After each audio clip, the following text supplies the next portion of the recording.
필립의 사연방을 찾아주신 구독자 여러분 안녕하세요. 오늘도 재밌다 못해 포복절도 할 만한 사연을 가지고 왔습니다. 그럼 바로 사연 읽도록 하겠습니다. 안녕하세요. 서울에 사는 42살의 평범한 여자입니다. 여기 필립의 사연방의 사연을 듣다 보니 시댁 이야기가 대체적으로 많은 것 같더라고요. 사실 저희 시댁에서도 경악할 만큼 끔찍한 사건이 있어서 많은 공감을 했었답니다. 그럼 어떤 일이 있었는지 솔직하게 써보도록 하겠습니다. 남편과 저는 대기업 입사 동기로 만나게 되었어요. 대학 졸업 후 인턴 시절부터 동고동락을 함께 했는데 그이와 정이 많이 들면서 자연스럽게 연인이 되었답니다. 저희 두 사람 모두 정규직까지 살아남아서 일도 사랑도 행복하게 유지할 수 있었죠. 회사에서도 저희 둘 사이를 모르는 직원이 없을 정도여서 몇 년 뒤에는 의리로 만났답니다. 먼저 헤어지자고 하는 사람이 배신자라고 농담처럼 말하며 이별을 상상도 하지 않았죠. 결국 제 나이 30살이 되자마자 남편이 청혼을 했고 저도 기다렸다는 듯이 바로 반지를 받았네요. 친정과 시댁에 이전부터 자주 오가서 별다른 이야기 없이 매우 자연스럽게 결혼까지 이어졌습니다. 시부모님은 성격도 좋고 제가 하나뿐인 며느리라고 엄청 예뻐해 주셔서 시집도 제법 잘 왔다고 여러 번 생각했답니다. 하지만 어딜 가나 또라이가 하나씩은 있는 거 아시죠? 저희 시댁도 완벽하긴 했지만 저와 동갑인 시누이가 참 많이 짜증나게 했어요. 시어머니도 하지 않는 잔소리를 제 얼굴만 보면 입에 모터를 달고 달려들었답니다. 새언니, 시댁이 편하신가 봐요. 아니면 만만한 건가? 네? 아가씨 제가 뭘 잘못하기라도 했나요? 그걸 몰라서 물어요? 저랑 아빠 엄마가 제주도 여행 간다고 한 달 전부터 노래를 불렀는데 어떻게 끝까지 지갑을 닫을 수가 있어요? 시부모님이 제주도 가서 돈을 아끼는 여행을 하면 속이 편하시겠어요? 뭘 잘못한지도 모르다니. 에휴, 센스까지 꼬장이네. 아가씨, 제 남편이 따로 챙겨드리잖아요. 그거면 됐지 얼마나 더 달라고 그런 소리를 하세요? 오빠가 주는 거랑 새언니가 주는 게 같아요? 진짜 아무것도 모르고 시집을 오셨군요. 친정에서 도대체 뭘 배운 거야? 그리고 저희 집에 오면 왜 가만히 앉아만 계세요? 어디 캠핑이라도 오셨어요? 팔자 좋게 꺼져 있지 말고 청소랑 설거지 좀 해요. 저희 엄마가 아무 말도 하지 않으니까 똥인지 된장인지 구분 못하는 것 같아서 드리는 말이니 고깝게 듣지 말고 좀 깨달으세요.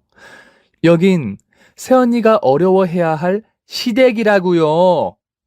시누이는 꼭 시부모님이 자리에 안 계실 때마다 저를 갈궈댔습니다. 그렇다고 시누이가 말한 대로 제가 무개념으로 시댁에서 놀고 먹은 게 아니에요. 시어머니가 시키기 전에 집안일을 많이 도와드렸는데 시누이 눈에는 제가 팔자 늘어지고 게으른 올케로 보였나 봅니다.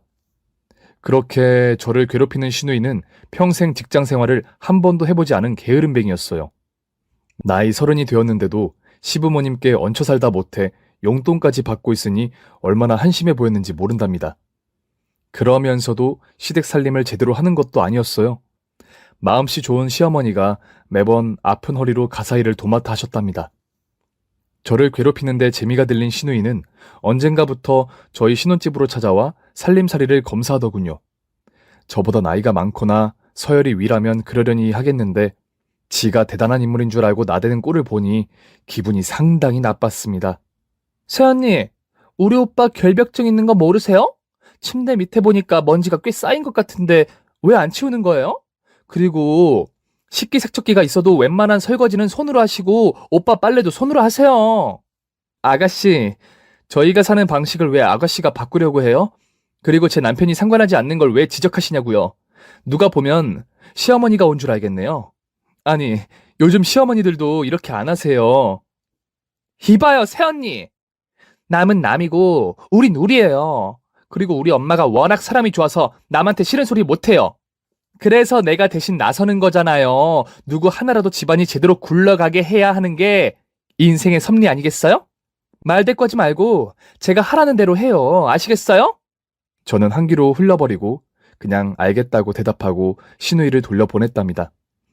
이후에도 걸핏하면 카톡으로 제 남편이 뭘 좋아하고 뭘 싫어하는지 적어서 보내왔는데 제가 훨씬 더 남편을 잘 알고 있어서 과감하게 읽고 씹어버렸습니다.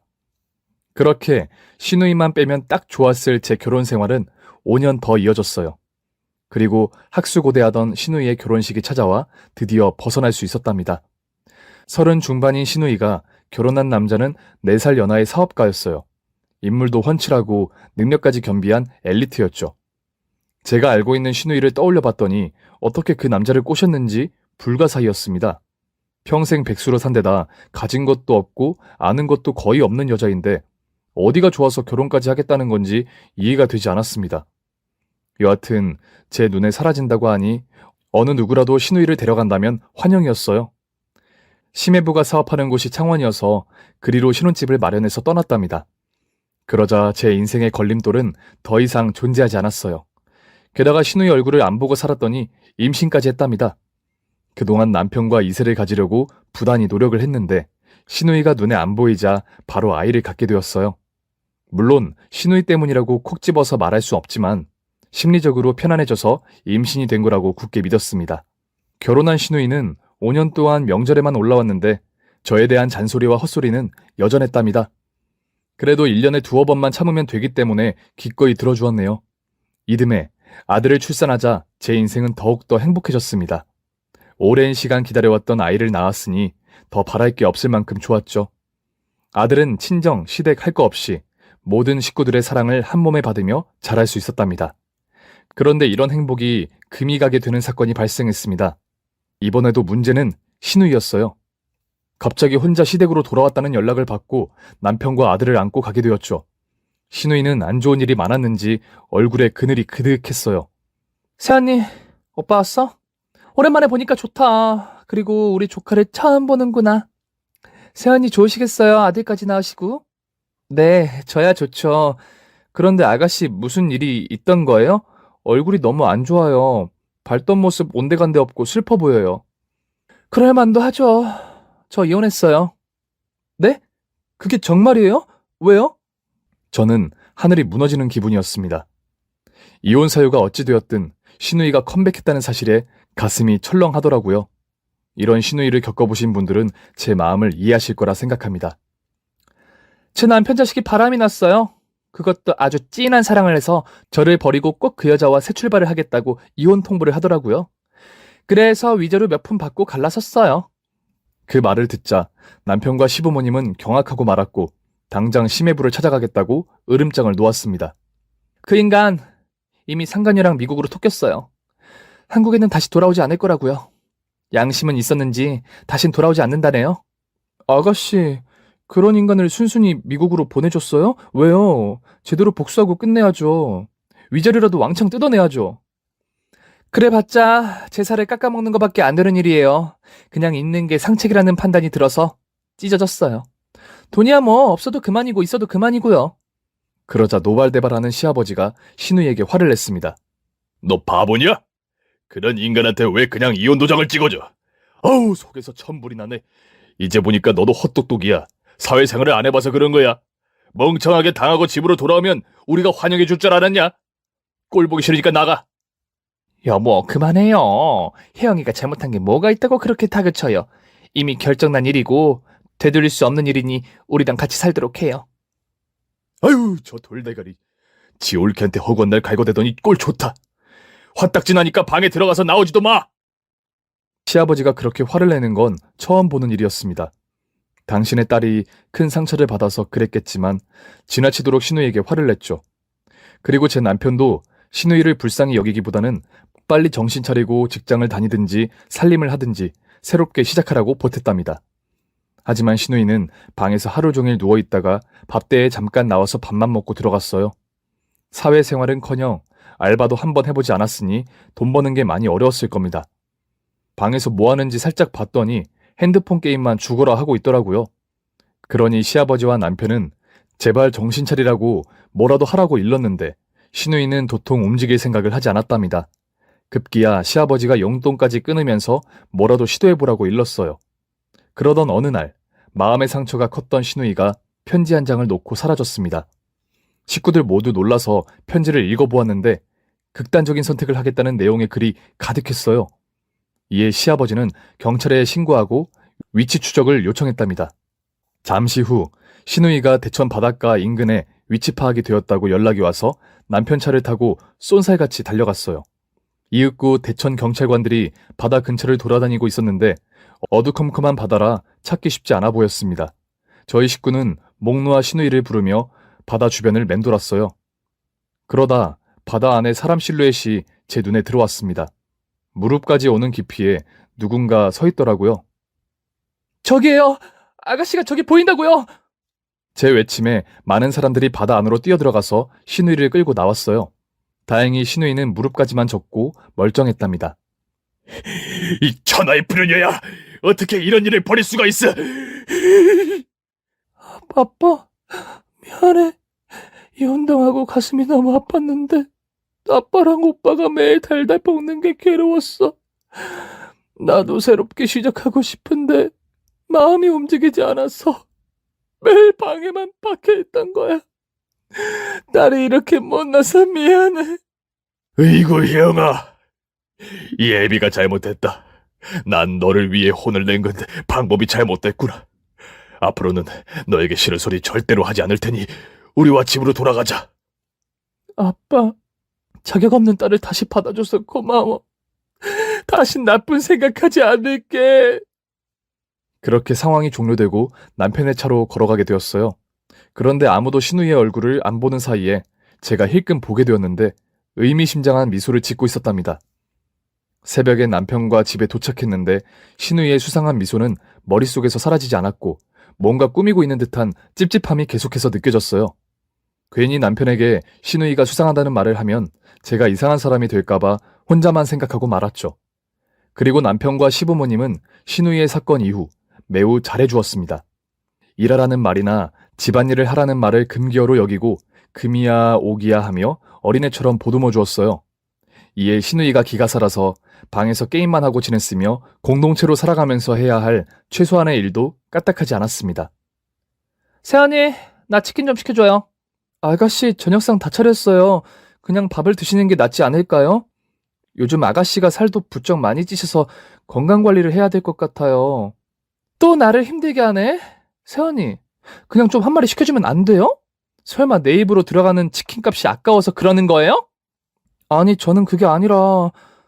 상황을 지켜본 남편이 제 말허리를 자르고 대답했습니다. 혜영아, 오빠가 시켜줄게. 여보, 혜영이 건들지 말고 나와. 여보, 난 아가씨가 진짜 걱정돼서 하는 말이야. 건강을 챙겨야지. 아, 됐어, 그만해. 얼른 나와서 밥이나 먹자고. 신우이는 뱃살을 출렁이며 한 손에는 핸드폰을, 한 손에는 닭다리를 들고 아주 신나게 밤을 보냈답니다. 그리고 며칠 뒤에는 시아버지가 주는 용돈을 쓰러 밖으로 돌아다녔어요. 움직이는 건 좋긴 한데 밤 11시가 되어야 외출을 했답니다. 그리고 아침이 되면 술이 떡이 되어 네 발로 기어 들어오다시피 했고요. 그런 꼴을 계속 보니 우울함은커녕 철딱선이 없는 애로만 보였습니다.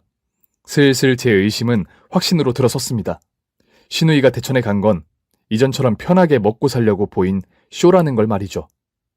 우울한 사람이 매일 치킨, 피자, 족발, 곱창 등 입맛이 군대에서 휴가 나온 장병 같을 리가 없다는 건 분명한 사실이었죠. 먹고 자고 침대에서 굴러다니기만 하니 돼지처럼 살만 뒤룩뒤룩 쪘답니다. 그리고 잠깐 나와서 같이 빨래를 개자고 하거나 집안일을 하자는 부탁을 하면 급하게 우울한 표정을 지었어요. 그러면 어김없이 식구들이 괜찮다, 들어가 쉬어라 하시며 신우이를 방으로 돌려보냈죠. 진짜 마음 같아선 출렁이는 신우이 뱃살에 전봇대를 꽂아버리고 싶었답니다. 며칠 뒤 시할아버지의 제사일이 다가와 다 같이 제사상을 차리는데 이번에도 신우이는 우울하다며 방에서 꼼짝도 하지 않았습니다. 저 오늘 기분이 별로니까 건들지 마세요. 그냥 잘 거니까 내버려 두세요. 결국 대부분의 일을 저 혼자 하게 되었고 몇 시간 만에 제사상을 다 차리고 제사를 진행했답니다. 그리고 제사상을 돌려서 늦은 저녁을 먹게 되었는데 신우이가 방문을 열고 나오더라고요. 제사상의 음식들을 보고 입맛을 다지고 다시 방으로 들어가려 하자 시아버지가 배 좀 채우고 들어가라고 말했더니 아빠가 원한다니까 거절을 못하겠네. 알겠어요. 한 입 먹어보죠. 라며 제사상 앞에 앉아서 꼬치를 집어들었답니다. 햄과 맛살, 단무지를 먹더니 파는 바닥에 버리더군요. 우울한 사람이 반찬을 가려서 먹을 정신이 있었나 봅니다. 이윽고 갈비를 뜯던 신우이가 저에게 말했습니다. 세연이, 이거 간이 좀 짜네요? 우리 집에 시집 온 지가 언제인데 아직도 식구들 입맛을 못 맞추면 어쩌자는 거예요? 사람이 발전이 있어야지 이게 뭡니까? 네? 갈비 간은 어머님이 해주신 거예요. 변명 좀 하지 마세요.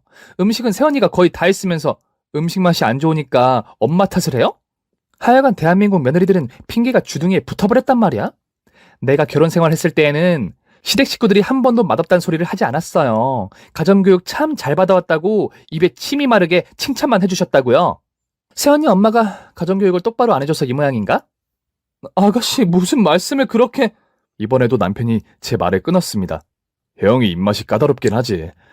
그래도 새언니의 성의를 봐서 맛있게 먹어주라. 하여튼 오빠는 너무 착해서 탈이야. 이런 건 감싸줄 일이 아닌데도 편을 들어주고 말이야. 세연이는 진짜 복 받은 줄 아세요. 우리 오빠 같은 애처가를 어디 가서 만나보겠어요? 신우이는 제 속을 여러 번 들쑤시며 배를 실컷 채우고 설거지 타임이 오자 또 그놈의 우울한 얼굴을 하며 방으로 들어갔습니다. 시할아버지와 피 한 방울 섞이지 않은 제가 죄다 차렸으면 최소한 목기라도 닦아야 기본 예의 아닌가요? 여하튼 얄미운 신우이는 아무렇지 않게 방으로 들어가 게임을 하더니 저희 부부와 아들이 자리에서 일어나자 외출복으로 갈아입고 나왔답니다. 우울한 감정이 심해서 술을 한잔 해야겠다며 나가더라고요. 이런 진상짓을 계속 보다 보니 안 되겠다 싶은 생각이 들어 신우이가 없는 자리에서 이야기를 꺼냈습니다. 아버님, 어머님, 여보, 아가씨를 너무 감싸만 주시는 거 아니에요?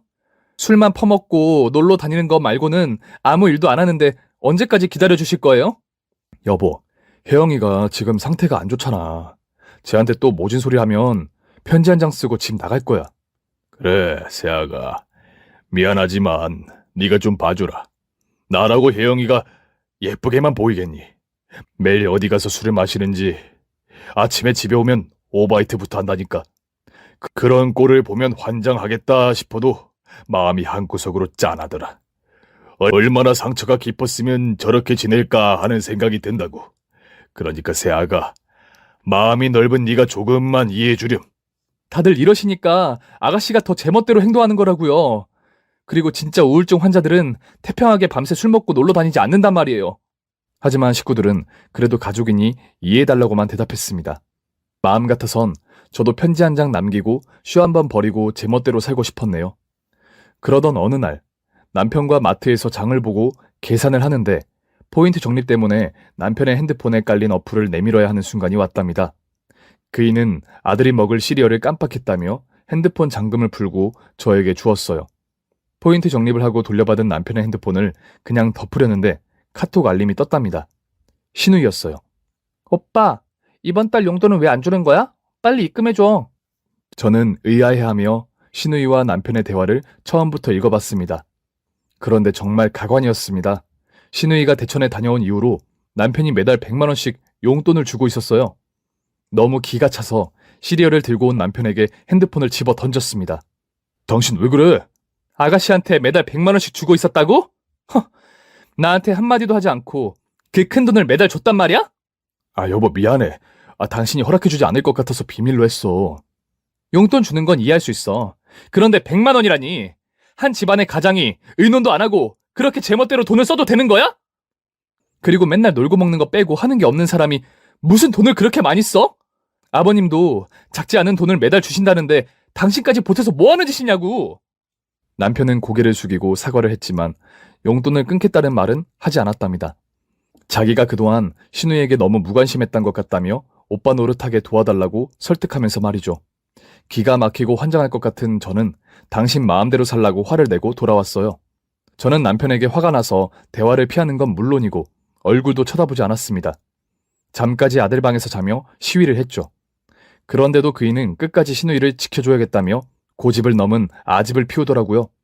곧 죽어도 신우이 용돈 100만 원은 절대 끊을 수 없다고 했답니다. 덕분에 신우이는 매달 마시는 술값이 저절로 입금되어서 밤만 되면 어디론가 쏘다녔어요. 그런데 꼬리가 길면 밟힌다는 말이 있듯이 신우이가 길에서 저에게 포착되었습니다. 매일 육아에 회사까지 힘들어서 남편에게 아들을 알아서 돌보라고 통보하고 친구들과 호프집에서 한잔하고 집에 가려는데 신우이가 화려한 차림으로 지나갔답니다. 저는 이때다 싶어서 신우이의 뒤를 쫓아 걸었어요. 어디서 이미 한잔했는지 비틀거리며 걸어가는 신우이는 제가 뒤에 따라붙은 줄도 모르고 어디론가 향했습니다. 이윽고 지하의 어느 술집으로 혼자 들어갔는데 뭔가 이상하다는 생각이 들었어요. 일행이 있는 것도 아닌데 룸으로 된 술집에 왜 가는 건지 궁금했죠. 그래서 조금의 시간을 두고 들어갔더니 젊은 남자들이 단체로 어서 오십시오 하고 90도로 인사를 했답니다. 그곳은 말로만 듣던 호빠더라고요. 어이가 없던 저는 방금 들어간 친구 몇 번 방으로 갔느냐고 물은 뒤 방 앞으로 다가갔습니다. 그리고 문을 살짝 열고 보았더니 호빠 선수와 더러운 행위를 하는 신우이의 모습을 발견했어요. 즉시 핸드폰으로 사진을 몇 장 찍고 바로 달아났습니다. 바로 시댁 식구들에게 알릴까 했지만 이것보다 더 큰 판도라의 상자가 있을 것 같은 느낌이 들어서 다른 무언가를 계속 생각했답니다. 그러다 옳거니 하고 유레카가 하나 떠올랐어요. 저는 서랍에 있는 명함 뭉치에서 심해부의 명함을 30분 동안 뒤져서 찾아냈습니다. 거기에 심해부의 이메일 주소가 적혀 있었기 때문이죠. 저는 곧장 이메일로 실례지만 이혼 사유가 심해부가 바람을 피워서 그런 거냐고 묻는 질문을 보냈습니다. 답장이 오길 학수고대하는데 이틀 뒤에 심해부에게 이메일이 왔어요. 그리고 이혼 사유를 정확하게 적어주었는데 내용은 충격 그 자체였습니다. 신우이의 말은 모두 거짓말인 건 물론인데다 신우이의 남성 편력과 사치, 심지어 심해부를 시시때때로 때린다는 말도 있었습니다.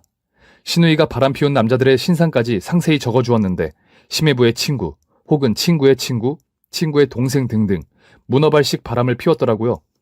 또 불륜 증거 사진들과 이혼 판결문까지 스캔해서 이메일로 보내주었답니다.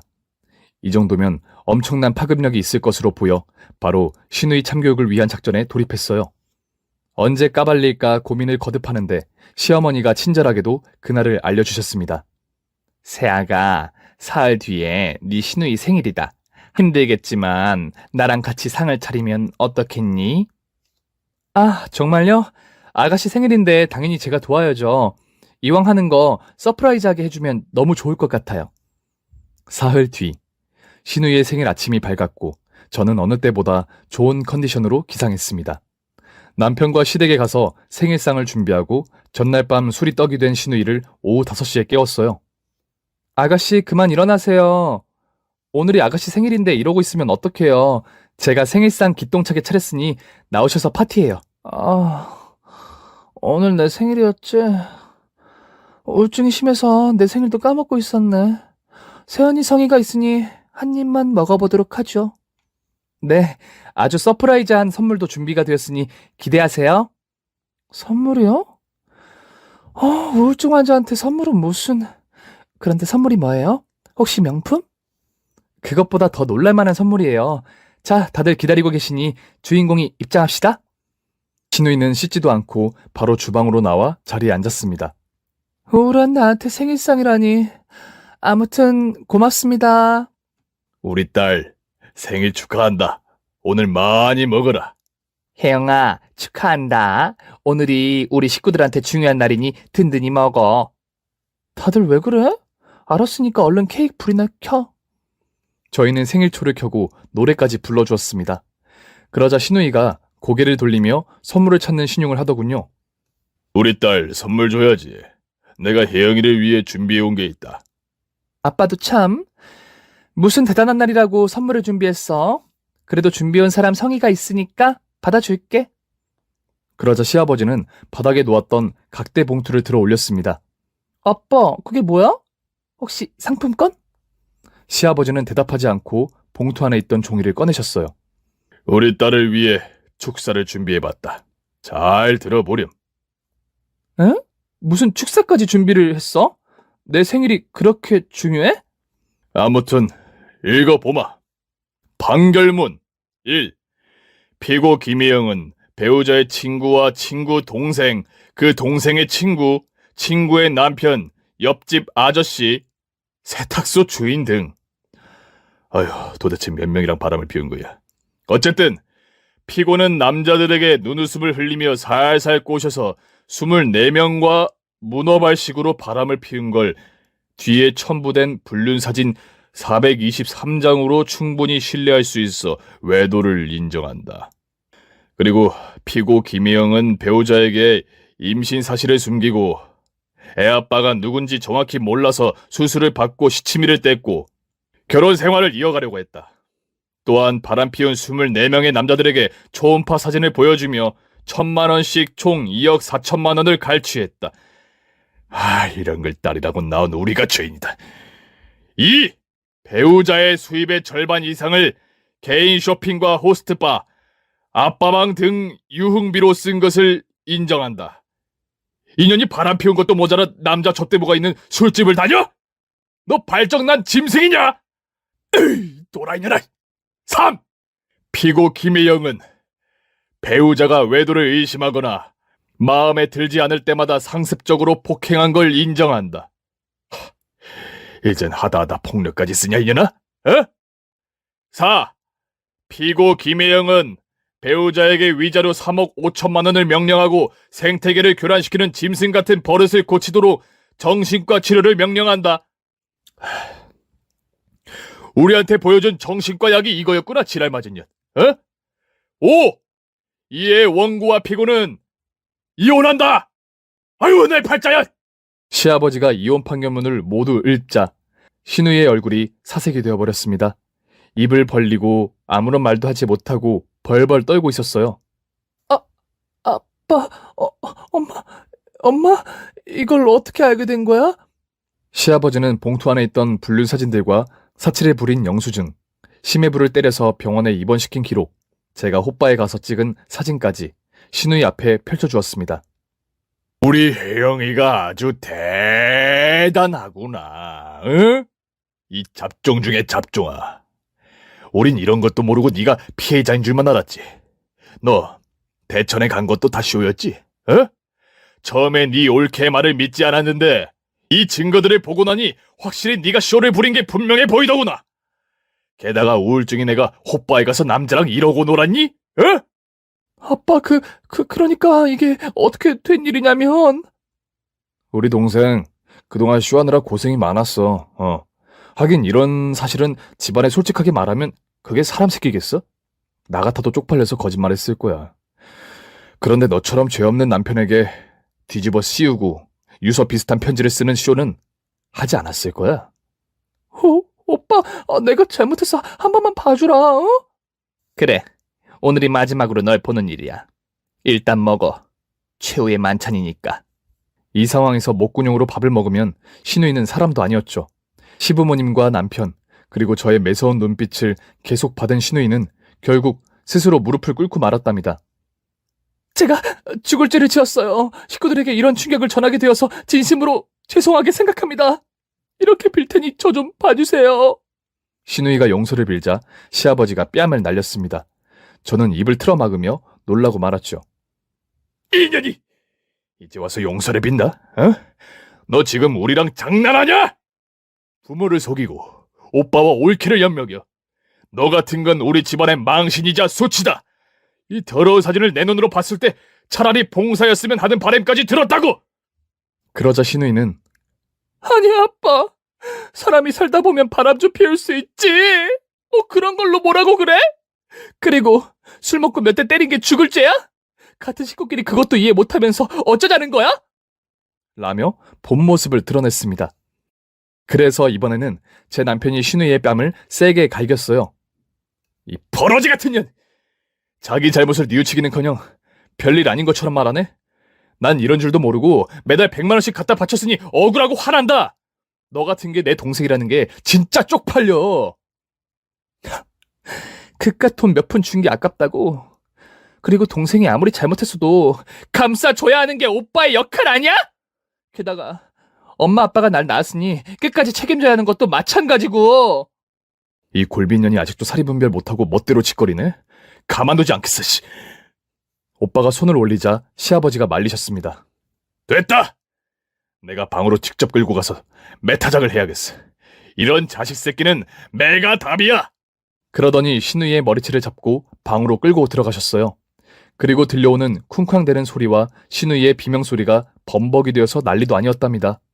한참 뒤에 시아버지가 나오셨을 땐 땀으로 범벅이셨고 방 안에 덩그러지 남겨진 신우이의 몰골은 처참했습니다. 머리는 폭탄을 맞은 데다 눈탱이는 밤탱이가 되었고 쌍코피를 흘리며 훌쩍거리고 있었어요. 내가 뭘 그렇게 잘못했다고 이 사단이야. 또 재수없기 싫이 내 생일날 야단이네. 아가씨, 이건 모두 제가 준비한 서프라이즈예요. 어떻게 선물이 마음에 드셨어요?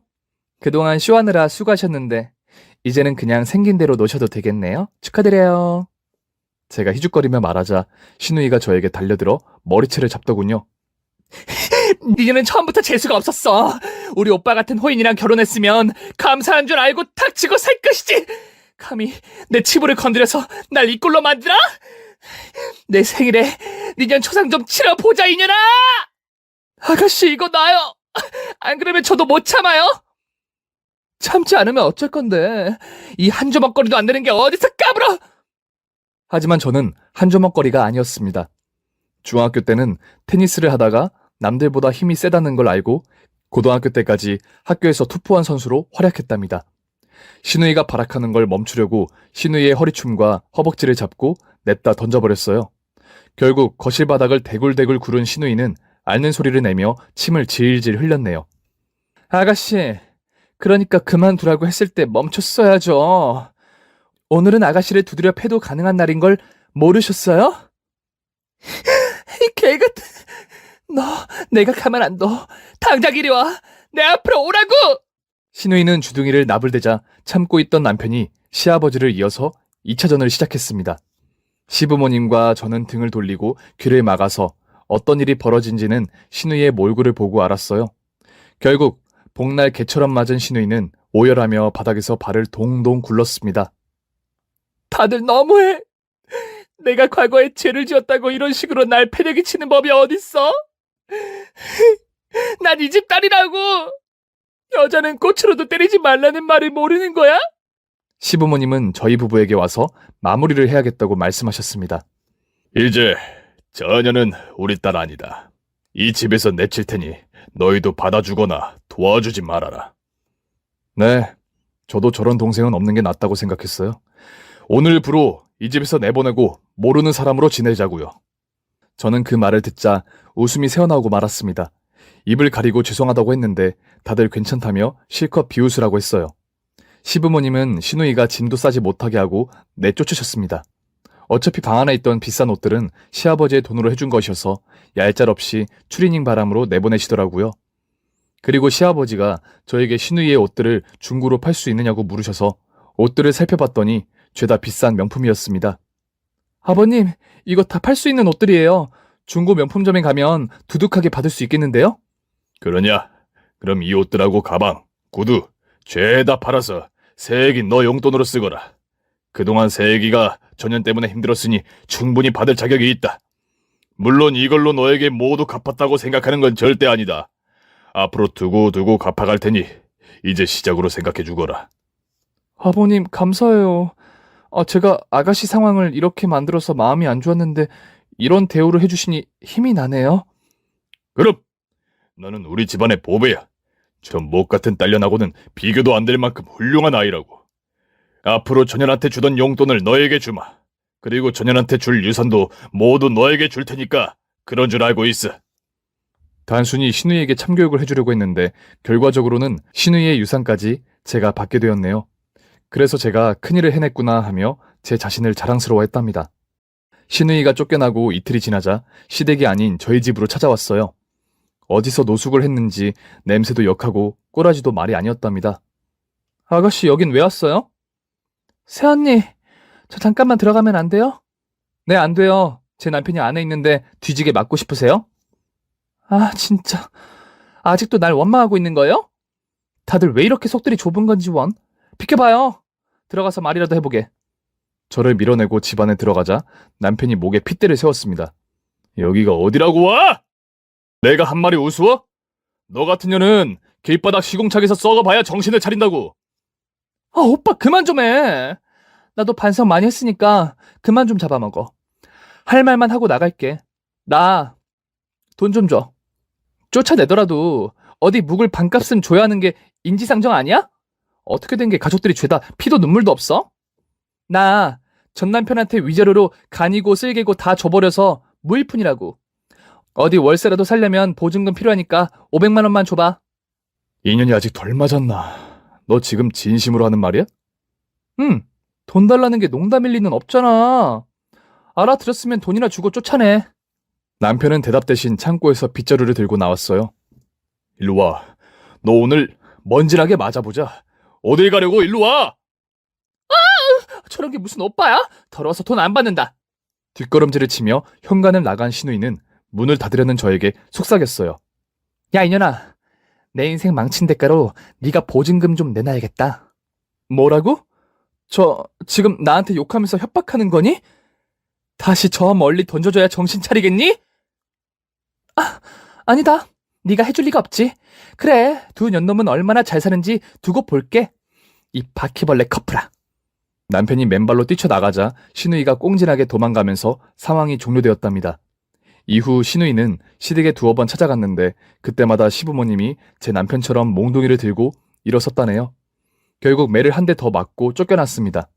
시댁 식구들은 신우이의 전화번호를 차단하고 진짜로 인연을 끊겠다고 하셨어요. 그런데 저는 차단은 안 하고 신우이가 어떻게 지내는지 알고 싶어서 연락이 오길 기다렸답니다. 역시나 제 손으로 아무것도 못하는 신우이에게서 전화가 걸려왔어요. 새언니 저예요. 어머, 오늘은 존댓말을 다 하시네. 어떻게 잘 지내니? 휴, 잘 지내겠어요? 새언니, 나 좀 도와줘요. 여기 신림동 고시촌이에요. 신용카드로 대출받아서 겨우 들어왔어요. 언니 들어보니까 아빠가 저에게 줄 재산을 언니한테 다 준다고 했다면서요? 그리고 매달 100만 원씩 용돈도 받으신다던데 그거 다 제 돈인 거 아시죠? 내가 달라고는 안 할 테니까 나랑 반띵해요. 뭐라고 반띵? 야, 이년아. 내가 미쳤다고 너한테 돈을 주냐? 그리고 내가 결혼 생활하면서 너한테 당한 게 하루 이틀도 아닌데 이 정도 보상은 당연히 받아야 정상 아니니? 이게 아직도 주제 파악 못하고 끝까지 멍청한 소리만 하네? 그러지 말고 좀 도와줘요. 나 지금 죽을래도 10원 한 장이 없다고요. 벌어서 써, 이년아. 남한테 손 벌려서 사는 인생만 살려 하지 말고 직접 땀 흘려서 고생해봐. 그리고 아가씨, 지금 우리가 하는 통화 녹음 중이야. 이거 가족들한테 들려줘서 또 뒤지게 맞아볼래? 내가 미쳤지. 이런 년한테 무슨 돈을 달라고 구걸하는지. 야! 네 돈 더러워서 안 받아. 그리고 우리 부모님이 언제까지 날 버릴 거라 생각하니? 시간이 조금만 지나면 울고 불면서 날 데리러 오실 거라고. 그때가 되면 넌 국물도 없을 줄 알아. 그렇게 정신 못 차린 신우이는 고시원에서 방세를 내지 못해 2달 만에 쫓겨났답니다. 당연히 그때도 저한테 연락해서 또 돈을 구걸했거든요. 저는 가볍게 무시해주고 전화를 끊어버렸죠. 신우이는 아무도 자기를 찾지도 받아주지 않는다는 걸 뒤늦게 깨닫고는 숙식되는 공장에 들어갔답니다. 그것만 봐도 얼마나 큰 발전인지 몰라요. 저는 노숙자로 살 줄 알았는데 자기 힘으로 돈을 벌려고 하는 신우이가 대견스럽기까지 했답니다. 저는 이 사실을 시부모님과 남편이 함께 있을 때 전해주었는데 다들 콧방귀만 끼고 말았어요. 그년이 나이 40이 넘도록 일하는 걸 한 번도 해보지 않았는데 대단하네. 응? 난 노숙자로 지낼 줄 알았는데 말이야. 저도요, 아버지. 지발로 일자리를 찾은 거 보면 확실하게 우울증은 아닌가 봅니다. 걔가 달라져도 아무런 상관없어. 우리는 딸이 없는 셈 치고 살 거니까. 너희도 절대 도와주지 마. 혼자 알아서 살게 냅두라고. 저는 고개를 끄덕이며 알겠다고 대답했고 신우이와 연락을 끊으라는 조언에 바로 차단을 시켜버렸습니다. 1년이 지난 지금까지도 신우이는 집으로 돌아오지 못하고 있어요. 신우이가 과거에 지은 죄를 가족들은 모두 용서해 줄 거라는 기대를 했지만 아무도 시간이 지나도 변함없이 자비를 베풀지 않으시고 있네요. 덕분에 저는 신우이의 유산을 대타로 받게 되었으니 잘된 일이죠. 밉상 신우이의 시작부터 끝까지 이야기를 낱낱이 풀어봤는데 반전 사이다를 좀 느끼셨나요? 아, 매우 시원하시다고요? 그럼 저는 그 목적을 달성했으니 웃으며 글을 마치겠습니다. 안녕히 계세요. 오늘의 사연이 재밌으셨다면 구독 버튼과 좋아요를 꼭 눌러주세요. 저 필립은 다음 시간에 더 재밌는 이야기를 들고 찾아오겠습니다. 모두 행복한 하루 보내세요.